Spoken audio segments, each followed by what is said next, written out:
කාලගුණ විද්‍යා දෙපාර්තමේන්තුව නිවේදනය කරනවා මේ ඉදිරියේදී තියෙන මේ ජූලි මාසයේ තුලදී ඉදිරියට තදබල නියගියක් එන කියලා. මම බැලුවා පංචාංගයේ ඇත්ත වශයෙන්ම එනවා කියලා. මේක ජූලි 1 වෙනිදා 2 වෙනිදා ඉඳලා ක්‍රියාත්මක වෙන්න ගන්නවා. මේ පිළිබඳව අපේ ජනාධිපතිතුමාට දැනුවත් කරලා තියෙන්නේ මොකද ඒ තරම ජනාධිපතිතුමා දැනුවත් කරාද? කෙලින්ම මම දැනුවත් කරලා තියෙන්නේ.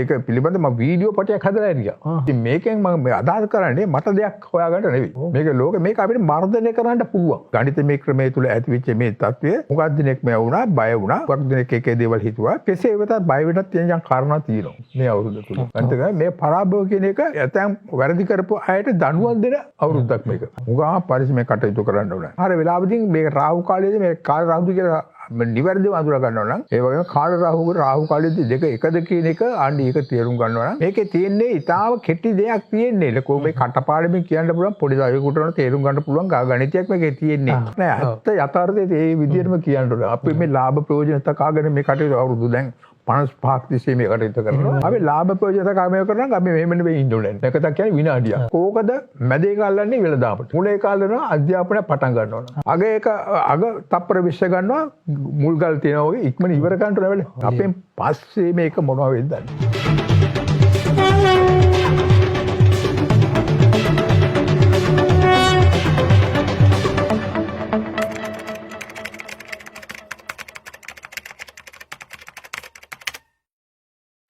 සුබ දවසක් හැම දිනාටම හැමදාමත් වගේ බොහොම ගෞරවයෙන් විශ්වකර්ම නාලිකාව වෙනුවෙන් ඔබ හැමදෙනාම බොහොම ගෞරවයෙන් පිළිගන්නවා. ඉතින් ඔබ දන්නවා දැන් මේ වෙනකොටත් කවුද අද අපේ වැඩසටහනට සම්බන්ධ වෙන්නේ කියලා. දැන් කාලාන්තරයක් තිස්සේ මම හිතන්නේ අවුරුදු 3-4කට වැඩි කාලයක් තිස්සේ විශ්වකර්ම අපිත් එක්ක අත්වැල් බැඳගෙන හිටපු අපේ කොත්මලේ සෙනවිරත්න මහත්මයා තමයි ඔන්න කාලයකට පස්සේ අද දවසේදීත් අපිත් එක්ක කතා බහ කරන්න වැඩසටහනක් කරන්න ඇවිල්ලා ඉන්නේ. සෙනවිරත්න මහත්තයා ආයිබෝවන් ඔබතුමාට බොහොම ගෞරවයෙන් පිළිගන්නවා. අපි ගොඩක් කාලයකට පස්සේ මුණ ගැහෙන්නේ ඔබතුමන්ව. ඉතින් පහුගිය දවස්වල ඔබතුමා ටිකක් කාර්ය බහුලත්වයක හිටියේ. ඉතින් ඒ නිසා අපිට සම්බන්ධ කරගන්නත් හැකියාවක් ලැබුණේ නැහැ. ඔබතුමා යම් යම් අධ්‍යයන කටයුතු වලත් නිරත වුණා පහුගිය කාලේ. යම් දැනුමත් එක්ක තව තව මං හිතන්නේ ඔබතුමාගේ මේ විෂය අපසරිය පුළුල් කරගන්න ඔබතුමාට හැකියාව ලැබුණා. ඉතින් ඔය කාරණාත් එක්ක අපිට අද දවසේදීත් බොහොම වටිනාකින් දේවල් ටිකක් කතා කරන්න පුළුවන්. ඉතින් මං ආරම්භයක් විදිහට ප්‍රවේශයක් ගන්න කැමතියි. කොහොමද ඔබතුමා මේ දවස්වල බොහොම කාර්ය බහුලයි වැඩ කටයුතු ටිකක් කරගෙන ඉන්නවා. කොහොමද ඔබතුමාගේ සැප දුක් ටිකක් විමසන්න මම කැමතියි. බොහොමත්ම ස්තුතියි විශ්වකර්මට. ඒක මම සුපුරුදු පරිදි වැඩ කරපු මේ කණ්ඩායමත් එක්ක මට හොත පුරුදුයි. එදා පටන් අද දක්වා අපි බොහොම කාලයක් අපි බොහෝ ඥාතිවත් අසුරු කරනවා වගේ තත්ත්වයක් තුළ තමයි අපි මේ කටයුතු කරගෙන යන්නේ. ඒකත් එක්ක මගෙන් සමහර අය අහනවා මේ රමේෂ් ගැනත් අහනවා. නේ. ඔය කතා කරනකොට. ඒ කියන්නේ අපිට ඔක්කොම පුරුදුකාරයෝ අපි. ඉතින් මේකත් එක්ක මට දැන් මේ අපි මේ අවස්ථාවේදී කතා කරන පහුගිය කාලය තුලදී ඇතිවෙච්ච ස්වභාවික එක එක ව්‍යසනකාරී තත්ත්වයන් හින්දා අපි වැඩසටහන් කරගෙන යන්න ටිකක් අමාරු ගතියක් ආවා. මේකේ ඇතිවෙන බාධාකාරී තත්ත්වයන් හුඟක් දුරට ඒ තත්ත්වයට මූණ දෙමින් තමයි මේ කටයුතු කරගෙන යන්නේ. ඉතින් මේකත් එක්ක සිංහල අවුරුද්දත් ආවා අපිට. මේ සිංහල අවුරුද්ද ආවේ අප්‍රේල් මාසේ 14 වෙනිදා. දැන් මේව කාරණාවක් තියෙනවා රමේෂ් මහත්මයා. මේ අවුරුද්දේ තියුණා පොය 13ක්. කියන්නේ අපි දුරුදු නවම්බරදී මක් වෙසක් පොසොන් ඇතුළට කිරි බිනරවක් දුවප් කියලා මාස 12ක් නේ තියෙන්නේ.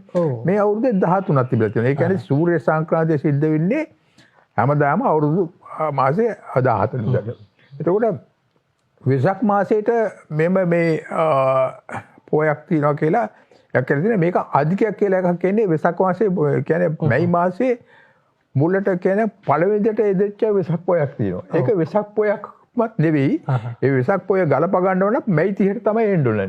ඒ කියන්නේ බුදුහාමුදුරුවෝ ඉපදිච්ච නැකත විසානකට උදා වෙන්නේ මැයි 30ට. මාසේ අන්තිම පොයට. මැයි මාසේ අන්තිමට. එතකොට මෙතනින් ඒ ඇතිවෙච්ච ඒ ආධිකයෙන් වදිනකොට තේරෙන්නේ නැහැ. ඉතින් මේකෙදී යම් මොකක්ද ඔය පැටලෙවිවක් තියෙනවා කියලා කියන්නේ නමුත් කිසිදු පැටලීමක් මෙතන නැහැ. මේකේ ඇතිලා තියෙන්නේ අර ගණිතමය දෝෂයක් කියන්නේ දවස් 28මාරයි මාසයකට තියෙන්නේ සිංහල භාෂාවේ විදිහට දුරුතු නවම් මැදින් වශයෙන් ගණන් ගන්නකොට. එතකොට අනේ ඒකත් එක්ක ආපු මේ ගණිතමය ක්‍රමයේ තුල ඇතිවෙච්ච මේ தත්ත්වය හුඟක් දිනෙක මේ වුණා බය වුණා. හුඟක් දිනෙක එකේ දේවල් හිතුවා. කෙසේ වෙතත් බය වෙන්නත් තියෙන කාරණා තියෙනවා. මේ අවුරුද්ද තුල. මේ අවුරුද්දට කියන්නේ මේකේ ඉතින් අපි මේ සිංහල අවුරුදු සංක්‍රාන්තිය පිළිබඳව කතා කරන්න ඕනේ. සිංහල අවුරුදු සංක්‍රාන්තිය කියන්නේ මෙතනදී මේ අපි ලිතේ ඉදිරිපත් වෙනවා මේ විදිහට අප්‍රේල් මාසේ මේකට උදා වෙන්නේ 14 වෙනිදාට විෂ්ණු විංශතිය තුල ඇති වෙන මේ පරාභව නම් සංමස්තය කියලා කියනවා. පරාභවය කියලා කියන එක මේ පොඩි දරුවෙක්ගෙන් අහුවත් කියයි ඒක පරාභව සූත්‍රය කියලා ඇති වෙච්ච කරුණු මොනවද? ඒ පරාභව සූත්‍රයෙන් කියවෙන මිනිහෙකුට පිරිහීමට ලක් වෙන කියන්නේ ඉති දිත්තෝ සුරා දුත්තෝ අක්ක දුත්තෝ චයෝ නරෝ අලසෝ කෝද පඤ්ඤානෝ තම් පරාභවතෝ මුකං කියලා ඔතන මේ ගාථා පිළපතක පිළපලක් තියෙනනේ. අපි ඕ හොඩිය පාන්ති බව දාම්පතේ ඉගෙන ගන්නවා.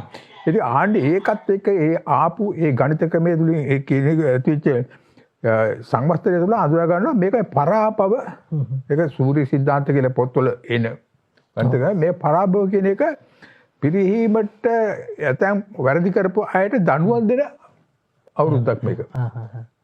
ඒ දඬුවම් දෙන අවුරුද්ද අපිට දැනටමත් පේනවා. ඒ කියන්නේ සමහර දේවල් වලට නඩු ගොඩ ගැහිලා නඩුව විසඳනවා බලනවා නඩුව විසඳලා එක දවසින් දෙකේ සතියෙන් දෙකේ නඩුව විසඳනවා. එතකොට ඔව් සෙනරත් මහත්මයා දැන් අපි දැන් සිංහල අලුත් අවුරුද්ද ගත වෙලා බොහෝ කාලයක් වෙනවා. ඉතින් වෙසක් පොයත් පහුගිය දිනවල අපි සැමරුවා.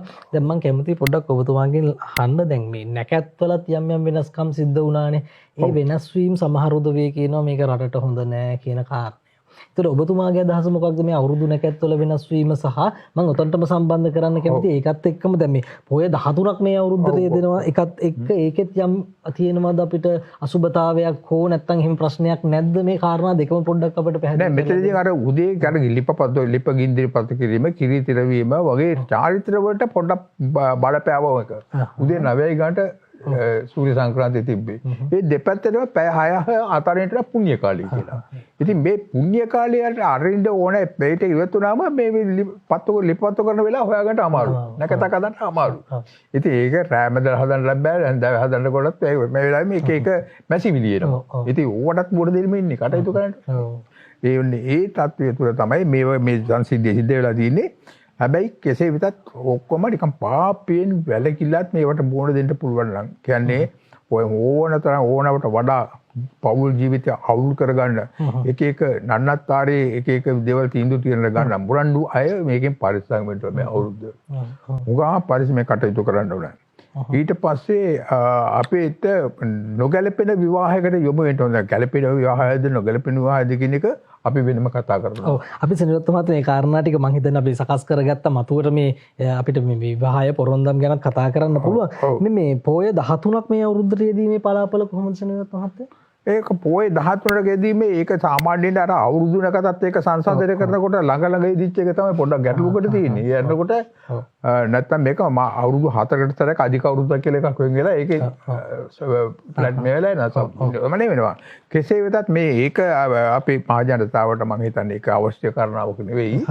කෙසේ වෙතත් මේක මහජනතාවට පරිසංගමට තියෙන්නේ ඔබේ දුර්දාන්ත ක්‍රියාවලින් වැළකීලා තමගේ පුණ්‍ය කර්ම වලට කටයුතු කරලා හිත සැනසීමදායක ජීවිතයකින් ගත කරලා අවුල් කරගන්න නැති පෞල් ජීවිතයක් ගත කරන්න පොළව ගන්න හුඟක් හොඳයි කියලායි මම යෝජනා කරන්නේ. අපි විවාහය ගැන කතා කරන කාරණයට යන්න කලින් තව එකක් තියෙනවා බුදුබාගෙන් දැනගන්න. මේ අපි අහලා තියෙනවා මේ රාහු කාලය කියන එක සම්බන්ධයෙන් ඕක තව මේ කාල රාහුද කියලාත් අපිට ප්‍රශ්නයක් තියෙනවා. රාහු කාලයද කියලාත් ප්‍රශ්නයක් තියෙනවා. ඔව් රාහු කාලය කියන එක දැන් අපිට ලිත් වලින් පත්තර වලින් ජනමාධ්‍ය තුලින් ඕනතරම් කියනවා මේ රාහු කාලයේ සඳුදා බුදු ඉරිදාට තියෙනවා 4:00 ඉඳන් 6 වෙනකන්. ඒක ෂේප් එක හරි ඒක වැරදක් නෑ. එතකොට රාහු කාලය ගැන මුහූර්ත චින්තාමණිය කියන අප පංචාංගරිතේ මුහූර්ත චින්තාමණිය කියන ඒ පොතපත් වල පැරණි පොත්පත් වල සඳහන් කරන විට කාල රාහු දෝෂය කියලා එකක් තියෙනවා. මේ කාල රාහු දෝෂය හඳුනා ගන්නවා නම් මේක රාහු කාලය හා සමාන මේ සමහර වෙලාවදී මේක රාහු කාලයේදී මේ කාල රාහු කියලා නිවැරදිව හඳුනා ගන්නවා නම් බදාදට හා ඉරිදට මේක නිවැරදි. ඒක රාත්‍රියට තෝම තියෙන්නේ දවල්ටත් එක තියෙන රාත්‍රියට එක ගයි කියලා තාල තියෙනවා. ඒක සම්පූර්ණ වැරදි. මේක විවාදාත්මක කර්ම කාරණාවට බොහොම අපි ලිතකට කතුවරුන්ට පවා ලිත්තේ නිර්මාණකරුවන්ට පවා අභියෝග කරනවා. එහෙම එකක් නැහැ. ඉතින් මේක හරි විදිහේ කාලචක්‍ර යෝගය මොකද්ද කාලචක්‍ර යෝගය මොකද්ද රාහු කාලය මොකද්ද කාලසර්ප යෝගය මොකද්ද ඒ වගේම කාල රාහු කාලයේදී දෙක එකද කියන එක අන්න ඒක තේරුම් ගන්නවා නම් ඒක විශේෂයෙන්ම මේ අපෙන් වෙනම විමසීමක් කරලා බා ගන්න පුළුවන්. ඔව් හරි සරිවත් මහත්මයා ඉතින් ඔබතුමා ජ්‍යොතිර්විද්‍යාව පිළිබඳව වසර 50කට ආසන්න කාලයක් කරපු දේවල් පිළිබඳව අපිට අපුතෙන් කතා කරන්න ඕනේ. මං හිතන්නේ ගණන් කරන්න බැරි පිරිසකගේ ප්‍රශ්න ගැටලු විසඳලා ජන්මපත්‍ර පරීක්ෂා කරලා ඒ නිසි වෙලාවල් වලට වෙලාවල් කාල හෝරා ලබා දීලා මිනිස්සුන්ට විශේෂයෙන් මේ නිවාස ඉදිකිරීම කියන කටයුතු වලට නැකත් ලබා දීලා එතකොට දරුවන්ගේ අධ්‍යාපනය කටයුතු උපත් සඳහා නැකත් ලබා දීලා මං හිතන්නේ වසර ගණනාවක් මේ ශාස්ත්‍රයේ දැන් අස්සක් මුල්ලක් නෑර ස්පර්ශ කරලා තියෙන්නේ. ඔබතුමාට ඒ සම්බන්ධයෙන් විශිෂ්ට දැනුමක් තියෙනවා. ඒ නිසා මම කැමතියි මේ කාරණේ පොඩ්ඩක් දැනගන්න මේ විවාහය සම්බන්ධයෙන් කාරණේ. විවාහය කියන එකේදී මේ පොරොන්දම් ගැලපීම සම්බන්ධයෙන් මේ ශක්තිය කොහොමද අපි හඳුනාගන්නේ, ගලපගන්නේ කොහොමද කියන එක පොඩ්ඩක් අපිට පැහැදිලි කරලා දෙන්නකෝ. මේකේ තියෙන්නේ ඊටාව කෙටි දෙයක් තියෙන්නේ. ලකෝ මේ කටපාඩමින් කියන්න පුළුවන් පොඩි දරුවෙකුට උන තේරුම් ගන්න පුළුවන් ගණිතයක් මේකේ තියෙන්නේ. මේක තමයි මේ අපේ උපන් නැකත ගන්න නෑ මොකද මේ කවුරුත් ලග්නේ දන්නවා. ලග්නේ හරි ලොකුට දන්නවා. ලග්න 12ම දවසකට උදා වෙනවා. ලග්න 12ම බෑලා යනවා. දවසකට ලග්න 12 උදා වෙන්නේ පැය දෙකකට ආසන්න කාලේ ලග්නයක් තියෙනවා. ඉතින් ඕකේ තියෙන ওই චක්‍රයේ තේරුම් ගන්න බැරි එක තමයි වෙලා තියෙන්නේ. නමුත් ලග්නේ දැනගත්තට නැකත දන්නේ නෑ. ඒ නැකත තමයි ඉතාම වැදගත් වෙන්නේ විවාහයට. ඒ කියන්නේ රාශි චක්‍රය තුල නැකත් 27යි තියෙන්නේ. ඒ නැකත් 27න් සත්තු 13 දෙනෙක්ගේ ස්ත්‍රීලිංග නැකත් 13ක් තියෙනවා, පුරුෂ ලිංග නැකත් 13ක් තියෙනවා. ඒ සත්තුන්ගෙන් එකෙන් කියන්නේ පළවෙනියම තියෙන අශ්විදනකත අශ්විදනකත කියන එක තුරග යෝනියට අයිති කියන අශ්වයට අයිති. ඒකට හොතටම ගැලපෙන්නේ සියාවසනකත කියන වෙලඹ යෝනිය. එතකොට තුරගයට වෙලඹට හරියන්නේ ගැලපෙන්නේ. එතකොට දෙවෙනි තියෙන කියන බෙරණකත ඇත් යෝනිය. බෙරණට කියන ඇත් යෝනිය. තමයි නැකත් දැනගන්න ඕනේ. බෙරණකට ගැලපෙනවා ඇත් යෝනියට ගැලපෙන්නේ ඇතිනි යෝනිය. එතකොට එරෙකට ගැලපෙන්න ඕනේ ඇතිනි යෝනියේ තියෙන රේවති නැකතේ. රේවති නැපතෙන් උපන්න කෙනෙක් ගෑනු ළමෙක් නම් අර බෙරණකට ඉපදිච්ච පිරිමි කෙනාට ගොඩ ගැලපෙනවා. හොඳටම ගැලපෙනවා. ඒකේ විවාහ දෝෂ අනිත්‍යව පරීක්ෂා කරන්න විතරයි තියෙන්නේ. ඉතින් මෙන්න මේ චාරාව හොඳට තේරුම් ගත්තොත් තමන්ගේ නැකත මොකද්ද කියලා පටස් ගාලා කියන්න පුළුවන් වෙන්න ඕන. ඉතින් ඕක අපි ගැන පවතින නොසලකීම හා අය ගැන යථා අවබෝධයකින් යුක්ත වීම ඉතාම වැදගත් කාරණාවක්. මේ ගැන නොදන්න දේවල් තියෙනවා නම් අපිත් එක්ක කේන්ද්‍රෙත් එක්ක සාකච්ඡා කරන්න බලන්න. උගාදුවට ඕකේ තියෙන නැකත් වල තියෙච්ච මේ ණයයි මුගටේ එකතුනොත් මොකද වෙන්නේ? ඔව් මෙතන ගැටලුවක් නේ ප්‍රශ්නයක්. ඒක බරපතල ගැටලුවක්. ඒ වගේම බල්ලයි මීයයි එකතුනොත් මොකද්ද වෙන්නේ? එතකොට ඒකත් බරපතල ගැටලුවක්. එතකොට මේ සිංහයි ඇතයි දෙන්න තුනොත් ඒ දෙන්නත් එකාට එක මරා ගන්නවා. ඉතින් ওই වගේ සතුටු යෝනි හඳුනා ගන්න ඕනේ තමන්ට සතුටු යෝනි. ඒවත් එක විවාහ පරීක්ෂාවක් කරනකොට 7 වෙනි බලවත් උන්ට 7 වෙනි බලවත් උන්ට කියන්නේ විවාහය ගැන සමහර අය කැප නැහැ. කියන්නේ අය ආසා නැහැ පාගේ මොකක් කියන මගාරිනවා. මේ විවාහය මගාරින්න පුළුවන් ඇති වෙන්නේ ඒක පාරම්පරික දෝෂයක් වෙන්න පුළුවන්. සමහර විට උඟක් කරේ දෙමාපියන්ගෙන් පරම්පරාවෙන් ඒගොල්ලෝ කේන්ද්‍ර බලන්න මේ විවාහ වෙලා තියෙන්නේ. ඉතින් ওই තත්ත්වය තුළ ගොඩනගෙන පුළුවන් මොකෙන්ද ආවේ මේ ප්‍රශ්නේ කියලා අපි හොයාගන්න ඕනේ කේන්ද්‍ර බලලා තමයි. ඉතින් ඒක අපි දිගේ වශයෙන් කටයුතු කරනවා. මම හිතන්නේ ඒවට සඳහා මම හිතන්නේ වසර ගණනාවක් අත්දැකීමක් ඔබතුමාට තියෙනවා. ඔබතුමා කෙලින්ම මේක සුදුසු නම් සුදුසුයි කියන නැත්නම් නෑ කියලා කියනවා නේද? නෑ ඒක කිසිම හැඟවීමක් නෑ. ඇත්ත යථාර්ථයේ ඒ විදිහටම කියන්න ඕනේ. අපි මේ ලාභ ප්‍රයෝජන තකාගෙන මේ කටයුතු අවුරුදු දැන් 55ක් තිස්සේ මේ කටයුතු කරනවා. අපි ලාභ ප්‍රයෝජන තකාමය කරනවා අපි මෙහෙම නෙවෙයි ඉන්න ඕනේ. එහෙම නෙවෙයි අපි ඉන්න ඕනේ. ඉතාලි මේට වඩා මහා පුළුල් තැන් වල ඉන්න ඕනේ. නමුත් මේවා අපි ඔක්කොම මේ කරලා ජනතාව වෙනුවෙන් හදවතින්ම බොක්කෙන් කරනවා කියන්නේ. ඉතින් ඒ වගේ කටයුත්තක ඒ වගේ පරමාර්ථයෙන් අපි මේ කරගෙන යන්නේ මේක මිනිස්සුගේ පැවැත්ම උදෙසා. දැන් අපි වගේ කීප දෙනෙක් මොකක්ද නැකත කියවනකොලුකෝ නැකතක් කියලා කියන්නේ හරියටම අගමුල තේරෙන්නට විනාඩි 1යි තියෙන්නේ. නැකතක් කියන්නේ විනාඩියක්. ඒ විනාඩියේ තියෙනවා ඔරුව මෙගොඩ, ඔරුව මැද, ඔරුව එගොඩ කියලා තප්පර 20 කොටස් තුනක් තියෙනවා. ඒ තප්පර 20 කොටස් තුනේ කෝකද මැදේ කල්ලන්නේ වෙලදාමට. මුලේ කල්ලනවා අධ්‍යාපනය පටන් ගන්නවා. අග එක අග තප්පර 20 ගන්නවා මුල් ගල් තියෙනවා වගේ ඉක්මන ඉවර කරන්න ඕනේ යනවා. ඉතින් ඔය යථාර්ථය මොකක්ද දන්නේ නැහැ. නිකන් වෙලාව ගහලා දෙනවා. ඉතින් යාට කරුණත් එකයි නොකරුණත් එකයි බුලත් අතේ කීයක් හරි තියලා දෙනවා. ඒක ඇති එතන ප්‍රශ්නය විසඳුවා කියලා. නමුත් අපේ හදවත ඔය කියන්නේ එයාගේ කැඩේ කොච්චර දුරට කරනවද? කොච්චර දුරට යථාර්ථයක් වෙනවද? මේක කොයි කාලේ ඉවර වෙනවද කියලා කියන්නේ නැකතක් හරියට හරියොත් නැකතක් හරියට මේ යොදා ගන්න පුළුවන් නම් ගාත්‍රයට මිනිසුන්ගේ ඇවිල්ලා මේ එකතු වෙලා නිකන් වෙන බදල් නොතක කාල වේලාව ගැන නොතක ඉතා ඉක්මනින් වැඩි අවසන් වෙලා බාස්තුන් නැහිලා කොහොම කියන්නේ ඒක ඉදි කරන කට්ටිය ඒ වල ශිල්පී කට්ටිය ඉතා ඉක්මනින්ම වැඩි ඉවර කරලා දානවා. සරියත් මහත්මයා ඔව් ඉතින් ඒ තියෙන ශක්තියන් ඒ බලයන් ඒ විදිහටම කැටි කරගන්න පුළුවන් විදිහට ජන්මපත්‍ර පරීක්ෂා කරලා ඔබතුමන් ඒ අදාළ පුද්ගලයාට අදාළ කාරණේ පවසන්න මැලි වෙන්නේ නැහැ. අපි දන්නවා ඒ කාරණේ සම්බන්ධයෙන්. සරියත් මහත්මයා කොහොමද මේ දවස්වල ජන්මපත්‍ර පරීක්ෂා කිරීමේ කටයුතු කොයි විදිහටද සිද්ධ වෙන්නේ? මේමයි දැන් මම කාර්යාලය දැන් තියන්නේ නැහැ රමේෂ් මහත්මයා. මොකද කාර්යාලය තියපන් පස්සේ ඒකේ තියෙන තදබදේ මට ගැලපෙන්නේ නැහැ. ඒ කාර්යාලය දෙක ආවිල්ලා කට්ටිය බලා ඉන්නකොට විනාඩි 10න් 15න් විශ්ලේෂණය කරන්න පුළුවන් තත්ත්වයක් නෙවෙයි. මේක නිසා මයිත් එක්ක අවුරුදු ගණන් එකතු වෙච්ච කට්ටිය මම අඳුරගෙන තියනවා රෙෆරන්ස් සංඛ්‍යා ඔක්කොම දීලා ඒකත් එක්ක මම උපන් වෙලාව ගෙන්න ගන්න ස්ථාන ගෙනගෙන නම බලනවා. ඒ උපන් ඒක පදනම් කරලා මම වෙලාවක් හදනවා. මේ කියන්නේ ඉන්දියන් ක්‍රමයට හදන වෙලාවක මේක ජන්ම කේන්ද්‍රයක තියෙන පලාපල කියන්නේ විශේෂ වැදගත් වෙන ක්‍රිෂ්ණමූර්ති ක්‍රමය. ඉතින් ඒ අනුව කේන්ද්‍රය හදලා පලාපල කියනවා මේ බලා හිටියා වගේ මම කවුරුත් ප්‍රශ්න අහන්නේ නැහැ. ඕනෝක තමයි තීරණය කියන්නේ මම පලාපලයක් රෙකෝඩ් කරලා දාපහම ඒක කවුරුත් ප්‍රශ්න අහන්නේ නැතරමට ඒගොල්ලෝ නිහඬ වෙනවා. එක ප්‍රශ්නයක්වත් අහන්නේ නැහැ. උඟ අකල් 100ට 90ක් විතර වගේ නිහඬ වෙලා කරවලා ඉන්නවා. ස්තුති කරබා ඉන්නවා. ඉතින් මේ තත්ත්වයට එන්න අපි හුඟක් කාලෙක ඉඳන් මේක කරගෙන යන්නේ මේ ශාස්ත්‍රය තුල. ඒ අත්දැකීම් නේද සෙනවිරත්න? අත්දැකීම් එක තමයි අපි මේ කටයුතු කරන්නේ. ඉතින් අපෙන් පස්සේ මේක මොනවා වෙයිද දන්නේ. නෑ එතනින් එහාටත් වැඩපිළිවෙලක් ඔබතුමාගේ තියෙනවා පැහැදිලිව හැමදාම සිද්ධ කරගෙන යන්න. සෙනවිරත්න මහත්මයා මේ දැන් කොහොමද දැන් අපි ජන්මපත්‍ර පරීක්ෂා සෙනවිරත්න මහත්තයා වැඩසටහනකට ඇවිල්ලා කතා කරනවා කියන්නේ ඉතින් අමුතුවෙන් මේ ඔබතුමා වැඩ කරන විදිය ගැන අපි නරඹන පිරිසට කියන්න ඕනේ නෑ. ඔබතුමා කවුද කියන එක හොඳින්ම දන්නවා. මේ කොහොමද සෙනවිරත්න මහත්මයා රටට තොටට ලෝකයට ඉස්සරහට මොන වගේ කාලයක්ද උදා වෙන්නේ? මේක තවසෙම මේ කියන්නේ මේ දැන් කාලගුණ විද්‍යා දෙපාර්තමේන්තුව නිවේදනය කරනවා මේ ඉදිරියේදී තියෙන මේ ජූලි මාසයේ තුලදී ඉදිරියට තදබල නියගියක් එනක වෙලා. මම බැලුවා පංචාංගයේ ඇත්ත වශයෙන්ම එනවා. ඒක එනවා. තද වෙලා තත්ත්වයක් එනවා. මේක ජූලි 1 වෙනිදා 2 වෙනිදා ඉඳලා ක්‍රියාත්මක වෙන්න ගන්නවා. මේ මහා නියගියත් එක්ක උගාක් දුරට චාලදොල ඇඳි සිඳී ගිහිල්ලා දැන් දැඩි දුෂ්කරතයටපත් වෙනවා. ඉතින් මේ ගැන මම වෙනම වැඩසටහනක් කරන්නට සූදානම් වෙලා රජයත් එක්ක මම දැනුම් දීලා තියෙන්නේ. මේ පිළිබඳව අපේ ජනාධිපතිතුමාට දැනුවත් කරලා තියෙන්නේ. මොකද ජනාධිපතිතුමා දැනුවත් කරාද? කෙලින්ම මම දැනුවත් කරලා තියෙන්නේ. ඒක පිළිබඳව මම වීඩියෝ පටයක් හදලා ඉරියා. ඉතින් මේකෙන් මම අදහස් කරන්නේ මට දෙයක් හොයාගන්න නෙවෙයි.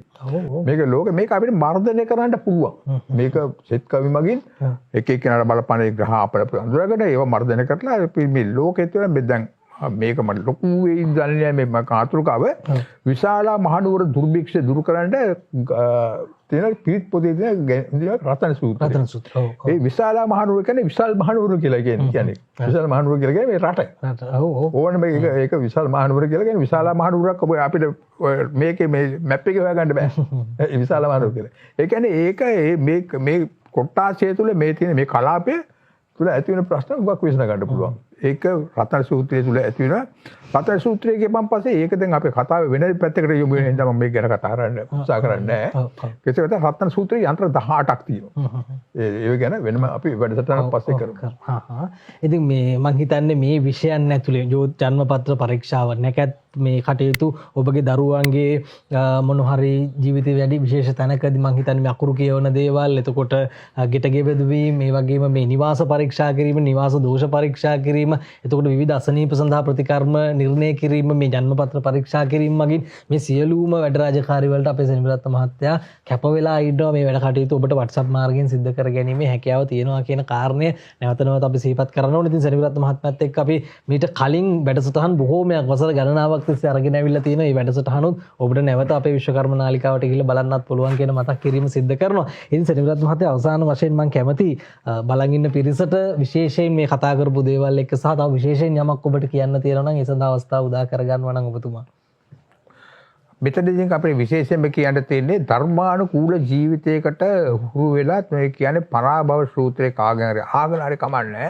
දාම්පදලේ පිළිබඳ අවබෝධයක් තියෙන කෙනෙකුව මේ කරුණු දැනගන්න පුළුවන්. පිරියෙන ආකාරයේ තීන්දුව తీරන ගන්න එපා. බොහොම ඉවසීමෙන් සංයමයෙන් යුක්තව හොඳ කලමනාකරණකින් යුක්තව දැන් සමහර වලට මම උදාහරණයක් වශයෙන් කියන්නේ සමහරු ගෙට ඇතුල් වෙනකොට සෙරප්පු දෙක එක පැත්තේ එක සෙරප්පුක එක වම් පැත්තේ විසි කරලා දානවා අනිත් පැත්තේ දකුණු පැත්තේ වෙන සෙරප්පුවක් තමයි. ඉතින් ඒ වගේ පිළිවෙලක් නැතුව වැඩ කරන්න බලනවා. අන්න ඒ වගේ කට්ටිය ඒ වගේ ජීවිතයේ පිළිබඳ හරි කලබනාකාරීත්වයක් නැත්නම් අන්න එතනදී එයා දැවිලා යනවා. ඉතා ඉක්මනින් දැවෙනවා. ඉතින් මෙන්න මේ වගේ මේ යථාර්ථය හඳුනාගෙන මේ හොඳ නරක හඳුනාගෙන අපි මේ අලුත් අලුත්ත් එක්ක මේ අලුත් මේ නව ඉදිරිපත් කිරීම අපිට කොතෙක් දුරට බලපානවද කියන කරුණු කාරණා පිළිබඳව අයිතියේ ගමන් කරන කට්ටිය වැරදි පාරේ ගමන් කරන කට්ටිය වම් පැත්තෙන් ගමන් කරන දකුණු පැත්තෙන් ගමන් කරන කට්ටිය වම් පැත්තෙන් ගමන් කරලා කරකොල්තේම ඒ වගේ රීත්‍යානුකූලව වැඩ කරන්න ආන්න එතකොට වර්ධින එකක් නැහැ. අනිවාර්යයෙන්ම සරිනත් මහත්මයා ඉතින් බොහොම සතුටුයි කාලයකට පස්සේ අපිට නාලිකාව ඇතුලේ හමු වෙලා කතා කරන්න ලැබීම සම්බන්ධයෙන්. ඉතින් යම් ගැටලුවක් ප්‍රශ්නයක් තියෙනවා නම් ඔබගේ ඉදිරිය කොහොමද ඔබ සකස් කරගන්න ඕනේ කියන දේ පිළිබඳව ඔබට දැන කියා ගන්න ඕන නම් මම හිතන්නේ ලංකාවේ ඉන්න අග්‍රගණයේ විශිෂ්ටම ජන්මපත්‍ර පරීක්ෂා කරන ජ්‍යොතිර්වේදියෙක් විදිහට අපිට කොත්මලේ සරිනත් මහත්තයා හඳුන්වලා දෙන්න පුළුවන්. ඒ අත්දැකීම් ප්‍රමාණය සහ ඒ බලපු ජන්මපත්‍ර ප්‍රමාණයවත් මම හිතන්නේ අපිට මෙතකයි කියන්න බෑ සරිනත් මහත්මයා නේද? ඒ තරමටම මේ ඒ අත්දැකීම් එක්ක ඔබට යම් සේවාවක් සපයා ගන්නට පුළුවන් සරිනත් මහත්මයාගෙන්. ඉතින් සරිනත් මහත්මයා එහෙනම් මම හිතන්නේ අපි අද කෙටියෙන් ටිකක් කතා බහ කරලා අපි දීර්ඝව ඉස්සරහට තව කාරණා කතා බහ කරමු. එහෙනම් අපි වැඩසටහන අවසන් කරන්න සූදානම් වෙන්නේ. ඒ පිළිබඳව දැන් අපිට හොඳ ප්‍රාර්ථනාවක් තියෙනවා. කියන්නේ බෞද්ධ සහජීවිතකින් ජීවිතය ගත කරන අපිට වරදින්නේ නැහැ. මම හිතන්නේ අපේ ජීවිතය ගත කරන්න පුළුවන් මම්පෙත් සාලසලා තියෙන බුදුන් වහන්සේගේ ධර්මයේ තුල බුදුන් වහන්සේ වුණත් ක්‍රිස්තුස් වහන්සේ වුණත් මහම්බතුමා වුණත් කවුරුත් නරක දේවල් කියලා නැහැ. යෝජනා කරලා නැහැ. අපි නරකට හරවගෙන තියෙනවා. ඒක එක්කෙනාගේ ඇදහිම් එක තියෙනවානේ. ඉතින් ඒවත් දැන් අනාවරණය වෙලක් බොරුකාරයා කවුද ඇත්තකාරයා කවුද මා කොයි පැත්තද ගම කරුත්තේ කියලා දැන් එළිවෙමින් පවතිනවා. ඉතින් මේ යථාර්ථයේ තේරුම් අරගෙන හරි විදිහට තමගේ ජීවිතේ පෙළගත ගන්න කැදල්ල අවුල් වෙන්නේ නැතුව ජීවිතේ ගොඩනගන්න සියලු දිනාට වාසනාව ශක්තිය උදා වේවා කියලා මම ප්‍රාර්ථනා කරනවා. ඒ වගේම මත් එක්ක එකතු වෙච්ච විශ්වකර්ම නාලිකාවත් යහපත් මාර්ගයක් ගමන් කරලා තමගේ ජීවිතේ මෙතෙක් කාලයක සුපුරුදු විදිහට මේ කටයුතු කරගෙන යනවා. ඒකට ස්තුතිවන්ත කරමින් මේ ඉතින් සමු ගන්නවා. සරිනත් මහත්මයා එනම් බොහොම ස්තුතියි සම්බන්ධ වුණාට අයබෝවන් ඔබතුමාට. අපිට දුරේදීම දවසක මුණ ගැහෙන්න බලාපොරොත්තු වෙමින් ඔබේ හදහසුත් අපිට කියන්න මොනවද අපි එතුමා එක්ක තව කතා කරන්නේ ඔබට දැනගන්න තියෙන්නේ මොනවද එතුමාගෙන් කියලා කමෙන්ට් එකක් විදිහට දාන්න. ඉතින් ජන්මපත්‍ර පරීක්ෂා කරගන්න අවශ්‍ය නම් එතුමාව සම්බන්ධ කරගන්න ඔබට හැකියාව තියෙනවා WhatsApp මාර්ගයෙන් ඇමතුමක් ලබා දීලා. එහෙනම් ඒ කාරණා සිහිපත් කරන්න අපි වැඩසටහන අවසන් කරනවා. හැමදෙනාටම යහපත් හෙට දවසක්.